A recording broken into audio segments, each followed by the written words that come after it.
Direto para Brasília, som e imagem, José Maria Trindade, CPI do BNDES, um dos destaques aí em Brasília. Hoje, claro, todo mundo de olho no julgamento do Supremo.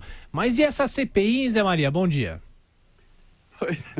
Como se não bastassem as polêmicas, né? É de olho no Supremo, de olho na luta do PSL, e a CPI do BNDES está sendo esquecida. Tiago, é uma luta muito importante. Ontem eu tive acesso ali a documentos da CPI do BNDES, é a terceira criada no Congresso Nacional, uma na Câmara, outra no Senado e essa na Câmara, né? E os documentos me assustaram. São muitos. Dizem os técnicos que trabalham nesta CPI que só é comparável à CPI que acabou naquele projeto lá que detonou o PT no início ali, que foi o mensalão, né? A CPI dos Correios. Então, é muito documento. Vou tentar explicar aqui. A CPI do BNDES ouviu 30 depoimentos, foi em presídios, pegou delações premiadas, foi no exterior, tomou vários depoimentos e definiu um conjunto probatório ali que assustou a todos. Diante disso, houve uma força muito grande contra a CPI.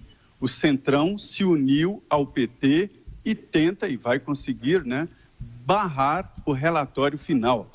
Hoje, agora nesse momento, o presidente, o deputado Vanderlei Macris, tenta bravamente aprovar um relatório ou mesmo a possibilidade de enviar os documentos ao Ministério Público, mas a tendência é que isso não aconteça. O último dia de funcionamento da CPI será na terça-feira e é quando deve ser a última tentativa. O relator, o deputado Altineu Cortes, até tentou a última jogada, retirou os nomes da ex-presidente Dilma, do ex-presidente Lula e de outros 5, um porque morreu. E mesmo assim não houve acordo e estão irredutíveis PT e Centrão contra o relatório final. Houve 15 substituições na CPI.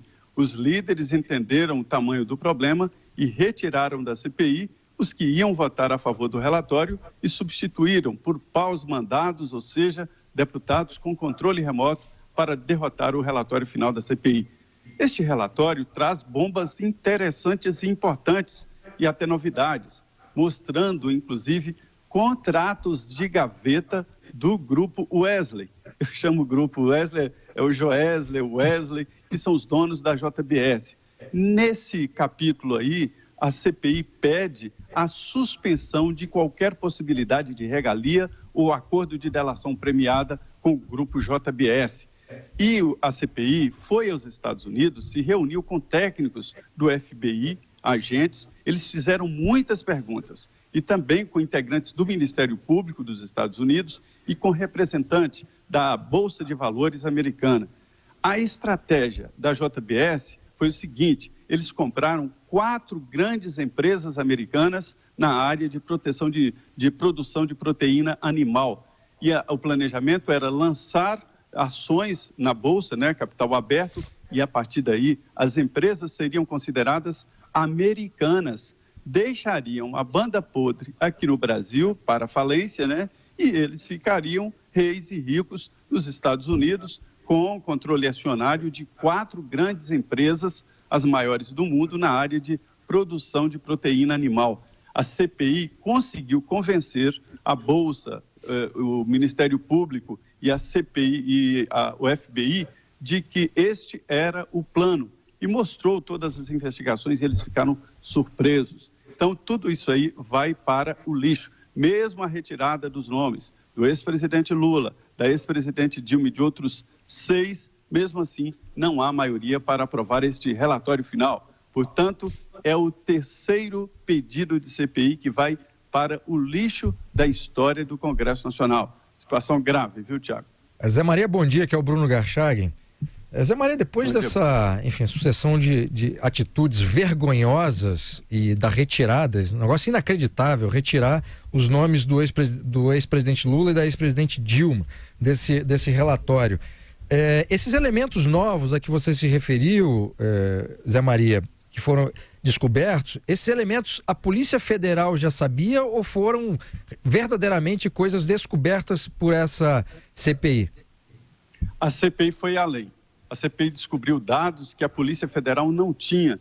Isso porque foi aos Estados Unidos e até a informalidade, às vezes, que o deputado né, que tem o poder de polícia na CPI, acabou descobrindo. Bruno, o que mais me chocou foi o seguinte, isso também é inclusive dado sigiloso da CPI, eu vi lá planilhas que mostram que funcionários do BNDES, os altos funcionários do BNDES, recebiam uma espécie de cala-boca.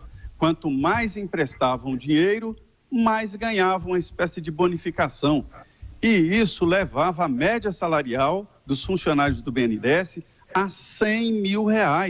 Eles ganhavam lá bônus de R$70 mil em média, R$70 mil em média de bônus para esses empréstimos a países considerados alinhados ideologicamente.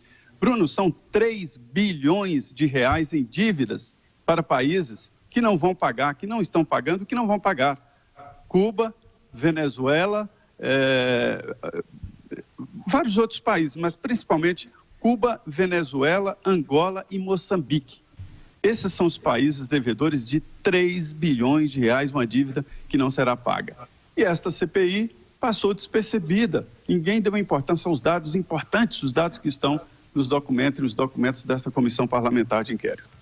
Rapidamente, o que me impressiona, Zé Maria, é que um relatório sobre irregularidades no BNDES sem Lula e Dilma é algo impossível. Isso me faz lembrar um pouco a música do Claudinho e Bochecha, cantada pela Adriana Calcanhoto. Quer dizer, BNDES irregularidade sem Lula e Dilma é como um avião sem asa, fogueira sem brasa, futebol sem bola, piu-piu sem frajola, Zé Maria. A última CPI que teve real importância no Congresso foi a dos Correios, que você já mencionou, que produziu um material que teve grande serventia no julgamento do Mensalão. Isso aconteceu há 14 anos. Desde então, houve mais comissão parlamentar de inquérito do que comissão parlamentar de inquérito. As CPIs se transformaram em espetáculos de teatralidade inútil.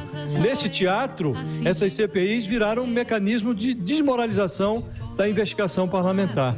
É um parlamentar forçando portas, inclusive, que já estão arrombadas. No caso do BNDES, há investigações do Ministério Público que devem gerar consequências. Então, é lamentável que os parlamentares se desvalorizem dessa maneira. E com direito à sonoplastia, viu, Josias e José Maria Trindade? Pois é. Olha, Josias, mesmo este pipiu sem frajola, esse avião sem asas, será aprovado, viu? Porque a retirada do ex-presidente Lula e da ex-presidente Dilma foi uma jogada do relator na tentativa de um acordo. Mesmo assim, não deu certo. O relator me disse, decepcionado, de que as pessoas que dominaram o mercado, ou seja, fraudaram licitações, estão fortes politicamente e têm defensores no Congresso Nacional. Josias, outro ponto aqui. O Antônio Palocci, que fez delação, prestou depoimento, um depoimento fechado, secreto, e assustou a todos os integrantes da CPI quando disse claramente como era feita a manutenção ali do sistema. Ele disse que, num determinado momento, se recusou a fazer empréstimos do BNDES. E aí que Lula falou assim, tá bom. Então, o Guido Mantega vai tomar conta. Assim, na cara dele, é muito detalhe. Todos esses detalhes estão entre os documentos. O deputado Vanderlei Macris, que é o presidente, me garantiu que, de qualquer maneira, vai juntar esse documento todo e mandar para o Ministério Público em ofício. Tchau, Zé Maria. Até mais tarde. Muito bem, muito bom dia a todos.